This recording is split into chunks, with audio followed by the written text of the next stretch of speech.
The year is 1459. In the forests of Wallachia, dawn does not rise, it crawls. The light doesn't break the horizon, it bleeds through it, thin and red, like a wound struggling to close. On a hill overlooking the Danube, a village stands silent. No birds, no livestock, no children running between homes. Only women, dozens of them. Wives and daughters of Ottoman officers, taken in a raid that no one in Istanbul ever recorded. And standing before them, the man whose name still curdles blood across centuries.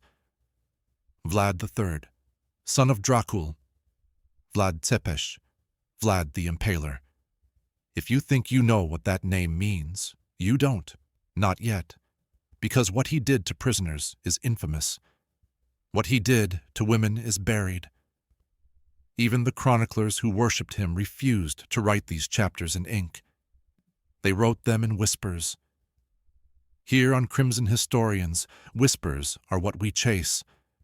Every view, every comment, every subscription is another voice pulled out of the dark. So if you're ready to hear the story the Ottomans tried to erase, and the Romanians tried to sanctify, stay. But remember, some stories stain. To understand why these women were here, you need to understand Vlad's war. Not the heroic fairy tale taught in nationalist textbooks. Not the monster legend sold in penny novels. The truth sits somewhere between steel and smoke. For 3 years, the Ottoman Empire pushed deeper into Wallachia, strangling it with taxes, threats, and hostage games. Vlad had been one of those hostages. He knew what Ottoman captivity felt like. The chains, the humiliation, the slow extraction of loyalty. When he returned to Wallachia as prince, he carried 2 things: a legitimate claim to the throne, and a hatred sharp enough to carve the Danube in half. His first targets were not soldiers.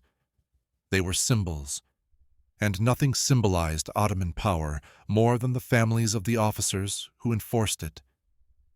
The raid begins on the night of April 12th, a moonless night, a night monks would later call the Black Harvest.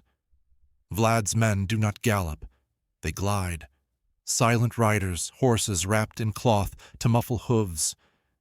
They slip through the border posts, slit the throats of sentries, and descend upon a garrison village where officers housed their families. They don't kill the women. Not one. They take them. 34 wives, 12 daughters. Some not yet old enough to understand what a hostage is. Some old enough to understand exactly what men like Vlad did to prisoners. The men try to fight. They die. Quickly.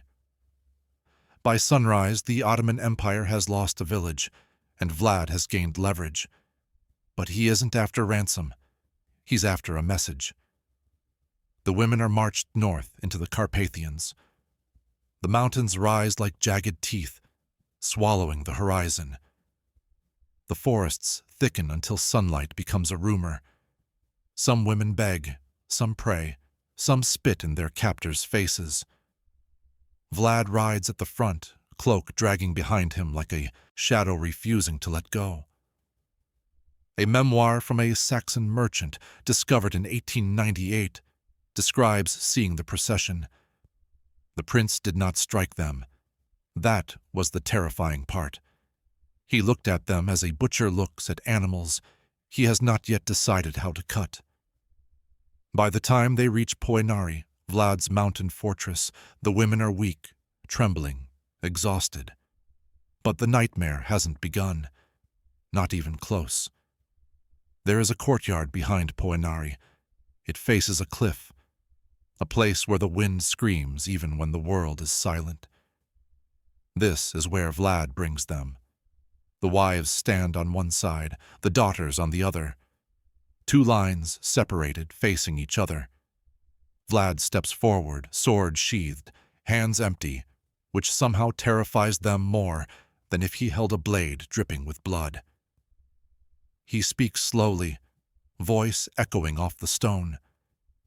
You are the flowers of brave Ottoman men. You should know what becomes of flowers when their gardeners cross my border. A shiver runs through the lines. He continues. Your husbands stole Wallachian children for tribute. Your sons will grow to conquer my people. But you will carry the message I carve into the world today. One of the wives screams, curses him. He smiles. He always smiles before he breaks something human. The chronicles refuse to detail what happens next. They call it the ritual of choices. Scholars still argue about what that meant. But we have fragments. A monk in Brasov writes, "He separated them as a shepherd separates lambs from the flock." A Turkish defector writes, "He made the mothers watch the daughters, and the daughters watch the mothers, so that despair would feed upon itself." A Wallachian boyar, forced to witness the punishment, records, "He touched none of them with lust, but he touched all of them with terror." Whatever Vlad did, it wasn't physical violation. It was psychological vivisection. He understood something generals rarely do. Pain hurts the body, but shame breaks the lineage, and he wanted the Ottomans broken. After the choices, Vlad orders a feast to be prepared. A feast. Tables are dragged into the courtyard. Food is laid out. Bread, roasted meats, jugs of wine. But none of it is for the women. They are chained in a circle around the tables, close enough to smell the food, far enough to never reach it. They haven't eaten properly in days. Vlad eats in front of them, slowly, deliberately. When one woman collapses from hunger, he forces her daughter to stand over her and watch. When another tries to claw at the food, he has her wrists bound behind her back and whispers, "Your husband once made a Wallachian girl. Watch as he whipped her father. You're lucky I'm not as creative." A historian in the 1700s calls this punishment through the mirror, making the victim reflect her own empire's sins. But that's the academic gloss. The truth is simpler. Vlad wanted them to feel powerless as his people had felt. When the feast ends, the torches are lit. This is when the impalements begin. Not of the women, of the corpses of their husbands dragged from the battlefield where they had been killed days earlier. Vlad's men lift the bodies like sacks of grain. They drive the stakes through them, raising them in a forest of death behind the women. Some wives faint, some daughters collapse. Some stare silently, shocked beyond tears. And that is what Vlad wanted, not fear. Silence. Silence is where trauma takes root.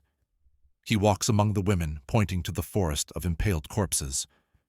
Your empire sent them into my land like wolves. Now you will carry home the scent of what happens to wolves. He orders his men, leave the bodies up until the birds finish them. He points to the wives, and leave them facing their husbands.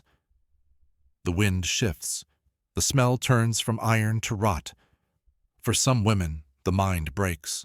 For others, the soul. The Ottomans later claimed he killed them all. He didn't.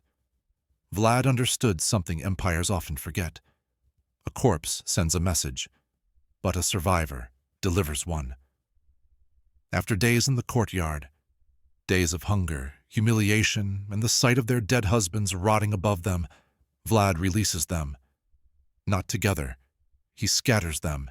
He sends 10 wives to one border post, 5 daughters to another, 9 to the river crossings. The rest are marched toward Ottoman garrisons in small groups, escorted only until they see the minarets. Every group carries the same message, which Vlad engraves onto wooden tablets tied around their necks. Tell your sultan what happens to those who send wolves into my land. Tell him their women walk home alone. One chronicler writes, when they reached the garrisons, some were mute, some were raving, some were hollow. all were changed. The Ottomans demanded revenge, and they tried, but every soldier who marched north remembered the broken women who limped back south. That's what Vlad wanted. Fear, not victory. Fear. Fear that crawled into the imperial palace. Fear that woke the Sultan at night. Fear that whispered, "If you send your armies into Wallachia, your wives may come home with his shadow scorched into their minds." So why does this story matter? Because Vlad the Impaler wasn't a monster out of legend. He was something far more dangerous, a man who understood the power of psychological warfare long before anyone wrote the term. A man who used terror not as chaos, but as policy. A man who knew that sometimes you don't destroy an empire by killing its soldiers. You destroy it by breaking its families. History remembers the stakes, the forests of corpses, the rivers of blood. But the greatest wound Vlad ever inflicted wasn't carved into flesh. It was carved into memory, and the women who walked home from Ponari carried that wound across an empire. If stories like this remind you why history must never be sanitized, why the darkest chapters matter just as much as the heroic ones, subscribe to Crimson Historians. Because some stories don't survive in monuments or chronicles. They survive in the people who lived long enough to remember. And these women remembered.